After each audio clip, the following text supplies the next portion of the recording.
नमस्ते दोस्तों, आज सुनिए अजय जुगरान की लिखी हुई कहानी प्रारब्ध। अजय जुगरान जी पेशे से एडवोकेट हैं और कई मल्टीनेशनल कंपनियों के कानूनी सलाहकार के रूप में काम कर चुके हैं। साथ ही एक लेखक और कवि भी हैं। प्रस्तुत है उनकी कहानी प्रारब्ध, मेरी जुबानी। मैं हूँ सीमा सिंह। यदि ये सच है कि विवाह स्वर्ग में तय होते हैं, तो ये भी झूठ नहीं कि वे धरा पर क्षय होते हैं। इस पर यह भी कोई पक्का नहीं कर सकता कि विवाह पूर्व व्यवहार प्रेम ही हो या प्रेम की परिणति प्रेम में विवाह ही हो। चाहे अनचाहे, परवरिश, परिस्थिति और दिमागी हलचलों का गुलाम आदमी अपने आप बदल रिश्तों की तकदीर और जीवन की तस्वीर बदल देता है। ये भी उनका प्रेम विवाह हुआ था, ऐसा नीरज के अंदर के रूमानी का मानना था। वे एक दूसरे को शिमला से जानते थे, जहाँ वे एक पब्लिक स्कूल में साथ पढ़े थे। उनके माता पिता भी दशकों से एक दूसरे को जानते थे। दोनों के पिता सनावर के एक बोर्डिंग स्कूल में साथ पढ़े और राष्ट्रीय रक्षा अकादमी और भारतीय सैन्य अकादमी में साथ रहे। दोनों को सेना के अलग अलग अंग में अधिकारी के रूप में कमीशन मिला। उसके पिता ने अपने पहाड़ी डीएनए के अनुरूप जोखिम और रोमांच से भरी एक लड़ाकू शाखा को चुना, जबकि मधु के पिता ने अपने परिवार के व्यापारिक जड़ों को ध्यान में रखते हुए सप्लाई कोर में शामिल होने के लिए सेना से मान्यता प्राप्त अपने बड़े ठेकेदार पिता के प्रभाव का इस्तेमाल किया। सियाचिन पर भारत का झंडा लहराए रखने और फिर कारगिल युद्ध में पाकिस्तानियों को मार भगाने में निस्वार्थ बहादुरी का परिचय देने के लिए सुशोभित नीरज के कर्नल पिता का उज्जवल कैरियर पंजाब में भारत पाक सीमा पर उनके मातहतों के साथ हुए एक अग्नि दुर्घटना के लिए खुद पर जिम्मेदारी लेने के कारण एक अवसरहीन पठार पर थम गया। उधर मधु का जोखिम विरोधी कैरियरवादी पिता मेजर जनरल के पद से आगे बढ़ने की सोच रहा था। 1980 के अंत में 22-24 की उम्र में इन सहपाठियों से विवाह के बाद से उनकी माताएं अच्छी सहेलियां बन गई थीं। इस रिश्ते को बनाए रखने में इस बात ने बड़ी मदद की कि नीरज की डॉक्टर माँ ममता फ़ोन पर लगातार परामर्श के लिए उपलब्ध रहती। मधु की माँ सरला शारीरिक रूप से कमज़ोर और अत्यधिक मूडी मिजाज की थी, लेकिन अपने उद्देश्य के लिए वो किसी मीठी बोली वाली गिरगिट से कम नहीं थी। जब भी ये सहेलियाँ फ़ोन पर गपशप करती, जो वे लगभग हर हफ्ते करती थी, या एक दूसरे से मिलती, जो कि वे हर साल मिला करती थीं, तो सरला अक्सर अपनी सहेली ममता की इस बात को लेकर आलोचना करती कि वो अपने पति के मातहतों का कुछ ज़्यादा ही ख्याल रखती थी। सरला सलाह देती कि ममता को ऐसे वरिष्ठ अधिकारियों को घर बुलाकर खिलाना पिलाना चाहिए जो उसके पति के कैरियर में मदद कर सकें या कम से कम उसे अच्छी पोस्टिंग दिला सकें। स्वयं अपने पति के उसे उसकी कमज़ोर अंग्रेजी को लेकर आए दिन नीचा दिखाने से उसके प्रति अनिश्चित स्नेह और सम्मान के बावजूद सरला ने उसी नुस्खे का पालन किया। उसने अपनी पाक कला का पूरा उपयोग कर निजी रात्रि भोजों में हमेशा अपने पति के सीनियर्स और उनकी पत्नियों की आवभगत की और उनके बच्चों को ऐसे उपहार दिए जिन्हें वे कभी मना नहीं कर सके। इस तरह उसने अपने पति को उसकी क्षमता और अपेक्षाओं से भी आगे बढ़ने में मदद की। जैसे जैसे उसका पति पद में आगे बढ़ा, उसने उसके संग बढ़ते सम्मान और सुविधाओं का भरपूर आनंद लिया। उसे विशेष रूप से उद्घाटनों के लिए आधारशिला रखने और रिबन काटने में बड़ा मज़ा आता था। जहाँ जहाँ उसे एक वरिष्ठ अधिकारी की पत्नी के रूप में ऐसे कामों के लिए आमंत्रित किया गया, वहाँ वहाँ उसने पक्का किया कि उसका नाम वहाँ स्थापित ग्रेनाइट आदि पट्टिकाओं में सुनहले अक्षरों से उकेरा जाए। इसके इतर ममता अपनी डॉक्टरी योग्यता से अपने पति के सिपाहियों की पत्नियों और उनके बच्चों की देखभाल में समय लगा संतुष्ट और प्रसन्न रहती। नीरज और मधु का प्रेमालाप उनके किशोरावस्था प्रवेश करते ही शुरू हो गया था और 14 साल बाद उनकी शादी में फलित हुआ। इस दौरान ऐसे मौके भी आए जब वे एक दूसरे के घर रात में रहे और अपने माता पिता की सहमति से साथ साथ यात्राओं पर भी गए। बड़े होते हुए अपने पिता की लाडली मधु अपनी माँ की तुलना में कहीं अधिक मजबूत, होशियार और प्यारी थी। वो अपने पिता की झिड़कियों तले दबी माँ के अपने प्रति निष्क्रिय आक्रामक प्रभुत्व की कोशिशों का विरोध करती थी। दूसरी ओर नीरज अपनी दयालु माँ का भक्त तो था, लेकिन अपने साहसी पिता से इतना प्रभावित था कि उसका अनुकरण कर वो एक अच्छा सेना अधिकारी बनना चाहता था। वे दोनों पार्टियां और कराओके पसंद करते थे। वो गिटार बजा और थोड़ा बहुत गा सकता था। वो अच्छा गा सकती थी और थोड़ा बहुत नृत्य कर सकती थी। जब भी नीरज उदित नारायण या कुमार सानू के गाने गाता तो मधु भी उनमें शामिल हो जाती, और जब वो ब्रायन एडम्स या एनेरिके इग्लेसियास के गाने गाता तो मधु उसे अपने साथ नचाने की कोशिश करती। शारीरिक और मानसिक रूप से उसकी तुलना में बहुत तेज़ी से परिपक्व होते हुए मधु ने पहले अपने शर्मीले लड़के मित्र को एक दूसरे के घर रात भर रहने के दौरान स्पर्शों और चुंबनों के साथ उत्तेजित किया, और फिर चितकुल किन्नौर में एक ग्रीष्मकालीन कैंपिंग ट्रैक के दौरान सितारों के नीचे उसका कौमार्य चुरा लिया। वो इस संयोग के लिए इतनी अच्छी तरह तैयार थी कि पहली बार नीरज जिस तरह घबराया उससे उसका आत्मविश्वास डोला, लेकिन फिर इस बात से उसे सुखद आश्चर्य हुआ कि मधु बिल्कुल सामान्य महसूस कर रही है। उन्होंने इस अंतरंगता को नीरज के आईएमए में सीधे प्रवेश और फिर उसके प्रशिक्षण दौरान बहुत कम मिली छुट्टियों में जारी रखा। इस दौरान वो मधु के प्रति पूरी तरह से वफादार रहा, लेकिन मधु अपने पिता की इकाई या रेजिमेंट में शामिल हो रहे या उनकी कमान के तहत काम करने वाले सबसे युवा अधिकारियों के संग पेंगे बढ़ा उन्हें एक एक कर छोड़ती गई। जब उसके ऐसे मनमौजी आचरण के बारे में कुछ बातें नीरज को खुद उसके कॉल्स और तस्वीर लगे संदेशों के माध्यम से मालूम पड़ी तो नीरज ने खुद को समझाया कि वो उसे जलन महसूस करा उसे और अधिक चाहने की कोशिश कर रही है। आईएमए में 18 महीने के कठोर प्रशिक्षण के बाद वो भव्य अवसर आया जब मधु नीरज की पासिंग आउट परेड में और पीपिंग सेरेमनी में दोनों माता पिता के साथ शामिल हुई। वो अब बहुत परिपक्व, कुछ अधिक भारी लेकिन कामुक दिखने लगी थी। मधु ने देखा कि उसके गुड्डे से लगने वाले लड़के के शिल्पित चेहरे पर अभी भी वही पुराना लुभावना भाव था, लेकिन अब उसका शरीर काफ़ी बलिष्ठ हो गया था।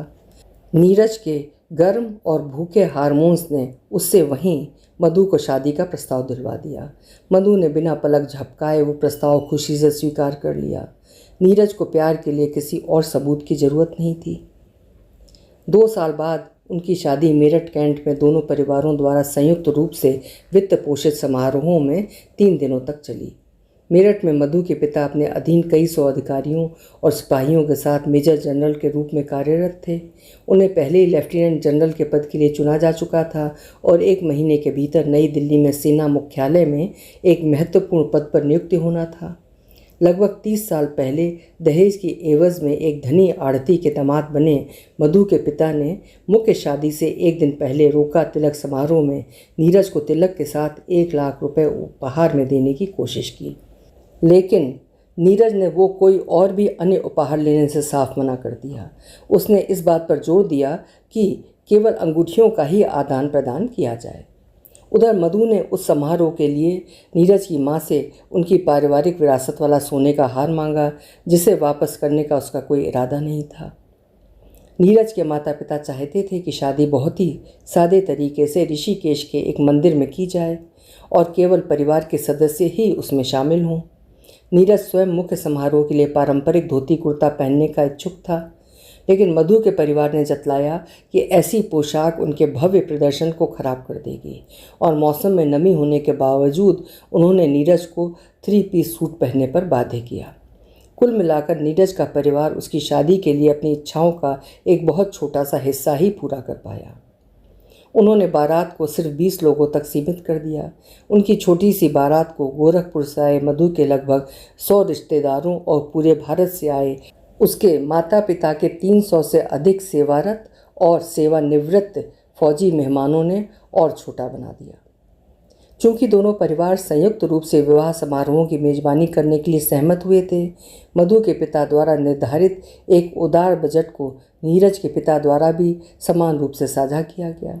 इस बजट से कहीं अधिक अपनी लाडली मधु के आग्रह पर उसके पिता ने सेना के संसाधनों के भरोसे और बड़ी धूमधाम और ज़बरदस्त शो की व्यवस्था की।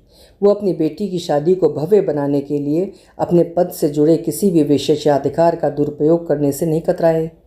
सैनिकों और उनकी पत्नियों और बच्चों ने लोक नृत्य प्रस्तुत किए। निजी मेहमानों के लिए भी सेना के अतिथि कक्ष बुक किए गए।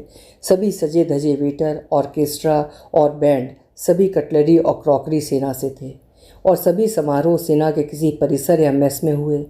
दोपहर के भोजन और रात्रि भोजन में परोसी जाने वाली तरह तरह की शराब फौजी कैंटीन से रियायती दरों पर प्राप्त की गई और मेहमानों को लाने ले जाने के लिए सैन्य जीपों, कारों और बसों का उपयोग किया गया। शामियाने, कनात और सोफे भी सेना के भंडार से थे। 10 प्रकार के एपेरेटिव्स, पेय पदार्थ और डिज़र्ट के साथ बहुव्यंजन सैनिक खानसामों द्वारा बनाए खानपान के अलावा 10 प्रकार के शाकाहारी और मांसाहारी दस्तरखान के लिए हैदराबाद और लखनऊ से रसोइयों को बुलाया गया, जिनकी रसोई का सारा सामान सेना से आया। फोटोग्राफरों, ब्यूटिशियनों, मेहंदी डिज़ाइनरों, मोचियों, ड्रेस फिटर्स और ड्राइवरों जैसे लगभग 100 विविध मेहमानों के लिए रहने और फौजी मेस में भोजन की व्यवस्था की गई। इस पर भी मेजर जनरल साहब पर उनके नई दिल्ली में अपना नया उच्च पद ग्रहण करने से पहले स्थायी प्रभाव डालने के और प्रयास चलते रहे। यदि उनकी कोर के निजी ठेकेदारों को उनके विश्वास पात्रों द्वारा दिए गए प्रबंध में कुछ भी कमी दिखती तो उनमें से कोई न कोई उसे तुरंत दुरुस्त कर शादी को यादगार बनाने में कोई कसर नहीं छोड़ता। वो सब वर्तमान की ही तरह उनके नए पद की शक्तियों और विवेक के लाभार्थी बने रहना चाहते थे। नतीजतन उन सब ने शादी में भेंट स्वरूप ढेर सारी नकदी और महंगे उपहार दिए, जो केवल शुभकामनाओं और आशीर्वाद के प्रतीक नहीं थे। अपने पारिवारिक मूल्यों और प्रशिक्षण से ईमानदार नीरज ऐसी महंगी व्यवस्था में दिखाई दे रहे भ्रष्टाचार से नाराज हो उनका विरोध करने लगा, लेकिन उसके माता पिता ने उसे इस सबको एक क्षणिक घटना मान सहने को कहा। हालांकि मधु को बहुत निराशा हुई और उसके ऐसे रोने पर भी जैसे कि उसका अपहरण किया जा रहा हो, नीरज ने विदाई में नई होंडा सिटी कार लेने या उसमें बैठने तक से इनकार कर दिया और इसके बजाय दिल्ली हवाई अड्डे तक एक साधारण टैक्सी ले ली। मधु ने दिल में इसे अपने माता पिता का अपमान माना और पोर्ट ब्लेयर की यात्रा के दौरान समय समय पर वही शिकायत करती रही कि एक जनरल की बेटी होने के बाद एक कैप्टन की पत्नी बनना कितना कठिन होगा। नीरज ने उसे याद दिलाया कि उसकी माँ ने उसके पिता से एक युवा कैप्टन के रूप में ही शादी की थी, न कि एक बूढ़े जनरल के रूप में। इस पर मधु ने मुंह तोड़ जवाब में कहा कि नौकरों की कई टोलियां और उनके आदेश पर चमकती कारों के काफिले के साथ उसके मेजर जनरल पिता किसी भी ऐसे युवा कैप्टन की तुलना में बहुत चाहने योग्य थे, जो नीरज की तरह एक सेकेंड हैंड मारुति ही चलाता हो। नीरज जैसे और कुछ लोग भी शादी का अतिशय खर्चा और दिखावा देख उससे परेशान थे। पहले ही एक युवा अमृत चक्खा सिख सीओ ने वो मौखिक आदेश मानने से इनकार कर दिया जिसमें शादी के उपहार के रूप में कालीनों की खरीद के लिए अपनी यूनिट के फंड से योगदान करने को कहा गया था। वो इस मामले पर यथासंभव सरलता से अपने ब्रिगेड कमांडर के साथ बात करने के लिए हाजिर हुआ और उसमें कथित योगदान हेतु एक लिखित आदेश मांगा। लेकिन जब ब्रिगेड कमांडर ने असामान्य रूप से लंबे समय तक चुप रह उसकी ओर इस तरह देखा जैसे कि उसके मूल्यों से समझौता न करने वाले दृष्टिकोण के लिए उसे फटकार लगा रहा हो, तो वो कुर्सी को सलाम कर उस पल के लिए पीछे हट गया। अति शीघ्र ही उसने अपने मूल्यों पर कायम रहते हुए उचित चैनल की अनदेखी करने का जोखिम उठा अपनी शिकायत सीधे कोर कमांडर को भेज दी। कोर कमांडर ने उस पत्र को मेजर जनरल और ब्रिगेड कमांडर को उनकी टिप्पणियों के लिए भेज दिया। लेकिन शादी के रिसेप्शन में जो कोर कमांडर को दिखा उसके बाद उसे युवा सीओ की शिकायत पर भरोसा होने लगा। वहाँ संयोगवश उसने नशे में धुत कुछ ठेकेदारों की इस बारे में बातचीत भी सुनी कि मेजर जनरल ने अपनी बेटी की खुशी के लिए कितनी बदसूरत फिजूल खर्ची की और उसमें उसने कितना कितना योगदान दिया। इस खुलासे के बाद कोर कमांडर को ये मानने के लिए किसी और सबूत की जरूरत ही नहीं थी कि मेजर जनरल के आचरण से भारतीय सेना की प्रतिष्ठा को ठेस पहुंची है। वो कुछ ही पल में शादी का रिसेप्शन छोड़कर निकल गया। अगली सुबह उसने कुछ ऐसा शुरू किया जिससे मेजर जनरल की पदोन्नति का रुकना निश्चित हुआ। ब्रिगेड कमांडर से कुछ कठिन प्रश्न पूछे गए और युवा सीओ को उचित चैनल तोड़ने के दंड से बचा लिया गया। बेटी की शादी के एक हफ्ते के भीतर ही मेजर जनरल को कोर कमांडर ने बुलाया और युवा सीओ की शिकायत और कुछ ऐसे सबूतों से उसका सामना किया जो उसकी नाक के नीचे भ्रष्टाचार का संकेत देते थे। इधर कुछ अन्य अधिकारियों ने अब तक युवा सीईओ की शिकायत की पुष्टि कर दी थी। हालांकि उसे सीधे तौर पर इस सब के लिए जिम्मेदार ठहराने के लिए अभी और पक्के सबूत चाहिए थे, लेकिन अपने दोषों के प्रति सचेत मेजर जनरल को अपने शानदार कैरियर का असली रंग तो मालूम था ही कि वो बहुत से लोगों के अनुचित आचरण का पोषक और लाभार्थी था। उसने अपनी पिछली सेवा का हवाला देकर बचने का रास्ता खोजा और कोर्ट ऑफ इंक्वायरी का सामना करने और बिना रैंक और सेवानिवृत्ति के बाद सेवा लाभों के न मिलने का जोखिम उठाने के बजाय कुछ मनगढ़ंत स्वास्थ्य संबंधी कठिनाई के आधार पर तुरंत सेना से इस्तीफा दे दिया। जब युवा जोड़ा अंडमान और निकोबार द्वीप समूह से अपने 2 सप्ताह के हनीमून का आनंद ले बिस्तर पर शैंपेन पी और नमकीन बादाम खा रहा था, तभी मधु के पिता के अप्रत्याशित पतन की खबर और उसकी रैंक तथा संबंधित सहूलियतों के बारे में माँ के फ़ोन से उस तक खबर पहुँची। जवाब में जोर से चिल्लाई और तुरंत अपने पिता के दुर्भाग्य के लिए नीरज और उसके परिवार को दोषी ठहराने लगी। नीरज ने इस बेबुनियाद आरोप का विरोध किया और उसके बार बार जोर जोर से इस दोहराने पर भी खारिज किया। इस पर मधु ने अपना आपा खो जो कुछ भी उसके हाथ लगा उसे नीरज पर फेंक मारा और फिर झपट कर उसकी गर्दन खरोच उससे खून निकाल दिया। नीरज ने ऐसे हमले से बचने के लिए हाथ आगे किए तो मधु ने उसकी दाहिनी बाह में कुत्ते की तरह अपने दांत गाड़ दिए। फिर उसने ज़ोर ज़ोर से चिल्ला खुद को थप्पड़ मारना शुरू कर दिए और अपने बालों को जंगलियों की तरह खींचते खींचते अचानक एक मूर्ति की तरह स्थिर हो गई। नीरज इस सब से इतना आहत और हतप्रभ हुआ कि मामले को बढ़ने से बचाने और कुछ चिकित्सा सहायता लेने के लिए हड़बड़ाहट में घनघोर बारिश की परवाह किए बिन होटल से बाहर निकल गया। उसके जाने के कुछ ही मिनटों के भीतर मधु को शायद अपने किए के परिणामों का एहसास हुआ तो उसने माफ़ी मांगने के लिए नीरज को मोबाइल पर कॉल और मैसेज भेजना शुरू कर दिया।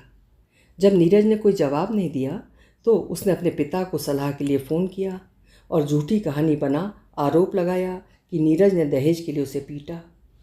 थोड़ी देर में नीरज को पुलिस थाने से फ़ोन आया कि वो खुद को वहाँ पेश करे, क्योंकि उसकी पत्नी ने उसके खिलाफ पीसीआर कॉल शिकायत दर्ज कराई है। अपनी बाह पर मधु के दांतों और गर्दन पर उसके नाखूनों के निशान लेकर सर से पैर तक भीगा हुआ नीरज थाने पहुंचा और उसने मधु से माफ़ी मांगते हुए संदेश दिखा एक जवाबी शिकायत को पुलिस डायरी में दर्ज कराया। मधु द्वारा अपने पिता के अब लगभग खो चुके पद का हवाला देकर धमकी दिए जाने के बावजूद जब पुलिस ने होटल का दौरा किया तो वेटरों और सीसीटीवी रिकॉर्ड ने नीरज की बातों का साथ दिया। पुलिस निरीक्षक सब कुछ समझ गया और अपनी बुद्धिमत्ता से नीरज के उचित आचरण और इस मामले में पैसे कमाने का कोई भी अवसर न देखते हुए उसने सलाह देकर एक ऐसा समझौता कराने में मदद की जिसके तहत दोनों शिकायतें वापस ले लें। मजबूरी में किया गया ये समझौता इस शादी को एक काल कोठरी में दम तोड़ने से नहीं रोक सकता था। अगले ही दिन मनहूस शांति लपेटे वे दोनों हनीमून छोड़ पठानकोट चले गए, जहां नीरज की यूनिट तैनात थी। ये प्रेमहीन शादी 7 साल से थोड़ा अधिक समय तक चली, क्योंकि मधु नीरज से अपनी बेबुनियाद लड़ाई से ठीक पहले गर्भ धारण कर चुकी थी। नीरज ने उसके साथ अपने रिश्ते को सुधारने की कोशिश में सब कुछ माफ़ कर भुलाने की कोशिश की। उसने मधु को वैवाहिक सलाहकार से मिलने का सुझाव दिया और स्वयं उस प्रक्रिया में शामिल होने की पेशकश की। लेकिन जैसे ही उसकी गर्भावस्था की पहली तिमाही समाप्त हुई और उसे थोड़ा सा आत्मविश्वास महसूस हुआ, मधु ने अपना सामान पैक किया और नवी मुंबई में अपने माँ के पास चली गई। वहाँ उसके पिता ने एक फ्लैट अपने रिटायरमेंट के बाद बसने के लिए पहले खरीद लिया था। इससे पहले मधु ने शिमला में नीरज की माँ के साथ रहने के उसके प्रस्ताव को ये कहते हुए अस्वीकार कर दिया था कि उसे लगता है कि उसकी माँ को उससे उतनी ही एलर्जी है जितनी उसे उसकी माँ के कुत्तों से। जाते जाते उसने नीरज की यूनिट के सभी अधिकारियों और उनकी पत्नियों को ये टेक्स्ट संदेश भेजा कि नीरज वफादार नहीं था और उसे खर्चे के लिए आवश्यक धन देने के बजाय जाने कहाँ दान देता रहता था। इसके सबके बावजूद ये जानते हुए कि मधु उसके बच्चे को जन्म देने जा रही है और हाल ही में उसके पिता को अपने कैरियर में एक शर्मनाक स्थिति का सामना करना पड़ा है, नीरज ने उसे आर्थिक रूप से समर्थन देना जारी रखा और समय समय पर उससे मुलाकात करने की कोशिश भी की। जब मधु ने एक ट्रैवल कंपनी के लिए अच्छे वेतन पर ऑनलाइन काम शुरू कर दिया, तब भी उसने अपने वेतन बैंक खाते से जुड़ा डेबिट कार्ड उससे ना वापस मांगा, ना ही उसके लिए सीमित किया। फिर भी अपने काल्पनिक उकसावों के चलते वो उस पर बार बार चिल्लाई। वो कहती कि उसे नीरज द्वारा मारे जाने के बारे में बुरे सपने आते थे। उसकी माँ ने नीरज को अपनी पत्नी का समर्थन करने के लिए पर्याप्त प्रयास न करने के लिए कई बार कोसा और उसके पिता ने उसे अपने कैरियर पर ध्यान न देने के लिए उसका मजाक उड़ाया, जबकि वो सभी ट्रेनिंग कोर्सों में प्रशिक्षक ग्रेड पा रहा था और उसे उत्कृष्ट सेवा के लिए प्रशस्ति पत्र और पदक मिलने शुरू हो गए थे। मधु के पिता चाहते थे कि नीरज अधिक से अधिक फील्ड पोस्टिंग ले, चाहे वो प्राणलेवा सियाचिन ग्लेशियर पे ही क्यों ना हो, और वो किसी भी तरह संयुक्त राष्ट्र शांति रक्षा कार्य पर विदेश चला जाए ताकि वो अपनी साख को और सुशोभित करते हुए अधिक कमा सकें। नीरज ये सब झेलता रहा और मधु ने गर्भावस्था के 7वें महीने में मुंबई के एक आर्मी अस्पताल में सिजेरियन ऑपरेशन के जरिए समय से पहले एक बच्चे को जन्म दिया, जिसका नाम उसने रजत रखा। नीरज को 60 दिनों की छुट्टी मिली और वो तुरंत अपने माता पिता को साथ ले मुंबई पहुंचा। वहां उसने पाया कि मधु की मां अपनी बेटी और पोते की देखभाल में किए गए प्रयासों और खर्चों के बारे में शिकायत कर रही थी। हालांकि सेना के अस्पताल अधिकारियों और उनके आश्रितों को निःशुल्क सेवाएं प्रदान करते हैं, लेकिन उसकी सास ने जो भी खर्च मांगा नीरज ने उसे तुरंत लौटा दिया। उसके माता पिता ने मधु और बच्चों की देखभाल करने की पेशकश की, लेकिन मधु ने उनके बच्चे से मिलने आने पर रोक लगा दी। उसने नीरज के रात भर उसकी माँ के घर रुकने पर भी रोक लगा दी, लेकिन उसकी दिन भर की मदद की पेशकश स्वीकार कर उसका बच्चे को नहलाने और उसकी गंदी लंगोट बदलने के लिए उसका नौकर की तरह इस्तेमाल किया। उसने नीरज से अपनी देखभाल के लिए 24 घंटे काम करने के लिए 2 नौकरानियों की व्यवस्था भी करवाई। उसने महसूस किया कि नीरज को बच्चे की देखभाल करने में बड़ा आनंद मिल रहा था। इस स्थिति का दुरुपयोग करके उसने बेटे को देखने देने के बदले में अपनी लगातार बढ़ती मांगों को पूरा करने के लिए नीरज को भावनात्मक रूप से ब्लैकमेल करना शुरू कर दिया। साथ ही उसने टीवी पर सोप ओपेरा और रियलिटी शो देखते हुए बिस्तर पर पड़े रह खूब खाना पीना शुरू कर दिया। वो तेज़ी से अपनी माँ की उससे कहीं बड़ी गोलाकार प्रतिलिपि बनती जा रही थी। जब उसकी माँ ने उसकी निष्क्रियता और अस्त व्यस्त वेशभूषा की शिकायत की तो उसने धमकी दी कि अगर नीरज उसके स्वतंत्र रूप से रहने के लिए फ्लैट नहीं खरीदेगा तो वो अपनी कलाई काट लेगी या छत से कूद जाएगी। नीरज के पास उतने पैसे नहीं थे, लेकिन किसी तरह उसने मधु के लिए 2 BHK फ्लैट किराए पर लेकर दिया। अपनी पूरी छुट्टी के दौरान उसने मधु के साथ बहस से बचने की पूरी कोशिश की, भले ही वो अक्सर पूरी तरह से गलत व्यवहार करती थी। जैसे जैसे रजत बड़ा हुआ, नीरज ने उसे खेल और खान पान के लिए बाहर और अपने दादा दादी के पास रहने के लिए शिमला ले जाना चाहा, लेकिन मधु ऐसी अनर्गल बातें कर उस सब के लिए इनकार करती रही कि कोई उसके बच्चे का अपहरण कर लेगा। उसने इसी बहाने से रजत को घर पर ही पढ़ाना शुरू कर दिया, लेकिन उसमें इस काम के लिए धैर्य नहीं था और वो जब तक बच्चे को पीटती रहती। इसलिए नीरज को रजत से मिलने के लिए उस फ्लैट में बार बार जाना पड़ा जो उसने मधु के लिए किराए पर लिया था। लेकिन फिर भी उसने कोई आपत्ति नहीं की, क्योंकि उसे लगा कि रजत उससे मिलने के लिए उत्सुक रहता था। वो उसके लिए छोटे बड़े उपहार लाता, उसे नहलाता, उसके साथ इंडोर गेम खेलता। जल्दी ही पिता पुत्र के बीच एक मधुर संबंध विकसित हो गया। लगभग 5 साल बीतने पर मधु ने अपनी चचेरी बहन के जिम प्रशिक्षक पति विकास के साथ मिलकर एक योगा रिट्रीट स्थापित करने में मदद करने के लिए नीरज से एक अच्छी रकम की मांग की। नीरज ने मधु के इस उद्देश्य के लिए अपने पिता से उधार लिया, लेकिन रजत को शिमला में अपने पैतृक घर के करीब एक स्कूल में दाखिला दिलाने की बात भी तय की। आश्चर्यजनक रूप से मधु इस बात पर सहमत हो गई और रजत भी उसके साथ शिमला जाने को तत्पर लगा। शिमला की यात्रा के दौरान रजत ने बड़ी मासूमियत से नीरज से कहा कि वो मम्मा के साथ नहीं रहना चाहता, क्योंकि वो उसे पढ़ाई कराते हुए पीटती है, सोते हुए खर्राटे लेती है, और जब विकास अंकल रात में घर आते तो उनके कमरे में सोने के लिए उसे अंधेरे में अकेला छोड़ देती है। इस मासूम खुलासे ने नीरज के बचे खुचे क्षमा की शक्ति और विश्वास को तोड़ दिया और अचानक सब कुछ बहुत स्पष्ट हो गया। दुख के उठे ज्वार के कारण उसे महसूस हुआ कि उसकी बाह पर मधु के दांतों के काटने के निशान और उसकी गर्दन पर उसके नाखूनों की खरोंचें फिर से उभर आईं। उसने किसी तरह खुद को इस अवसाद से बाहर निकाला और मधु की बेवफाई के जो भी सबूत हो सके उन्हें इकट्ठा करने के लिए एक निजी जासूस को काम पर रख उससे तलाक लेने का फैसला किया। विकास और कुछ बेईमान वकीलों द्वारा उसे ये सलाह देने से कि नीरज तलाक लेने के लिए उसकी वित्तीय मांगों को मान लेगा, मधु ने तलाक का विरोध किया और बदले में नीरज के खिलाफ कई प्रकार के निराधार मामले थोप दिए। लेकिन अब उसके पिता उसे आंख बंद कर समर्थन देने की स्थिति में नहीं थे, जैसा कि वो बचपन से उसे बिगाड़ने के लिए किया करते थे। इसलिए उन्होंने बड़ी अनिच्छा से नीरज के पिता को फ़ोन कर अपने कोर्समेट होने की भावना का आह्वान कर उनसे एक बैठक की मांग की। नीरज के पिता मान गए और मधु के पिता अपनी पत्नी और मधु के साथ नीरज से सुलह करने का प्रयास करने के लिए शिमला आए, इस बात से अनजान कि नीरज क्या करने जा रहा है।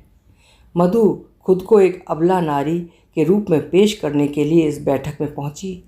उधर नीरज ने खुला समझौता और आपसी सहमत से तलाक के लिए एक आवेदन मेज पर रखा और दोनों कोर्समेट्स को एक एक बंद मोटा लिफाफा दे वहां से चला गया।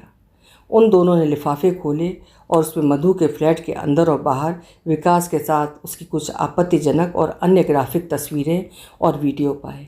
लिफाफे में उसके मोबाइल कॉल रिकॉर्ड भी थे, जो उसके विकास के साथ लंबे समय तक असामयिक कॉलों से भरे हुए थे और उनमें उनकी लिखावट में किसी बाबा जी को संबोधित एक पत्र की फ़ोटोकॉपी भी थी, जिसमें उसने नीरज के विनाश और विकास से अपनी शादी के लिए उनसे आशीर्वाद मांगा था। उसने इस पत्र को देखने से परहेज किया, लेकिन ये वही पत्र था जिसे उसने उस बाबा जी के मंदिर के पास वाले पीपल के पेड़ पर बांधा था। जैसे उसके पिता ने विकास के साथ उसकी मंदिर यात्रा की कुछ फोटोएं उठाईं, ये महसूस करते हुए कि अब उसका धोखा स्पष्ट रूप से समाप्त होने को था, वो ज़ोर ज़ोर से अनर्गल चिल्ला खुद को थप्पड़ मारने और अपने बालों को उन्माद में खींचने लगी और फिर अचानक मूर्तिवत हो शांत हो गई। माता पिता द्वारा कुछ देर झकझोरने के बाद उसने चुपचाप नीरज के समझौते और आपसी तलाक के आवेदन पर हस्ताक्षर किए और बैठक से ऐसे निकल गई जैसे कुछ भी अप्रिय ना हुआ हो। नीरज का उसका असीमित वित्त पोषण सीमित करने के कुछ ही दिनों भीतर विकास उस पर खुद को फंसाने का लांछन लगा किसी और मछली को पकड़ने निकल गया। इधर मधु के चंगुल से मुक्त होकर नीरज अगले वर्ष ही वेलिंगटन में स्टाफ कॉलेज कोर्स के लिए चयनित हुआ और उसके बाद उनसे संयुक्त राष्ट्र संघ के एक शांति मिशन पर अपनी बटालियन की कमान भी संभाली।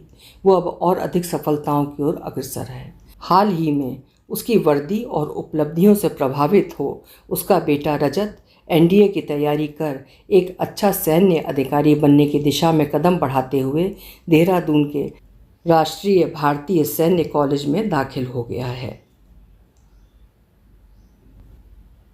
अभी आप सुन रहे थे अजय जुगरान जी की लिखी हुई कहानी प्रारब्ध। उम्मीद है कहानी आपको पसंद आई होगी। कल फिर मिलेंगे। आपका समय शुभ हो।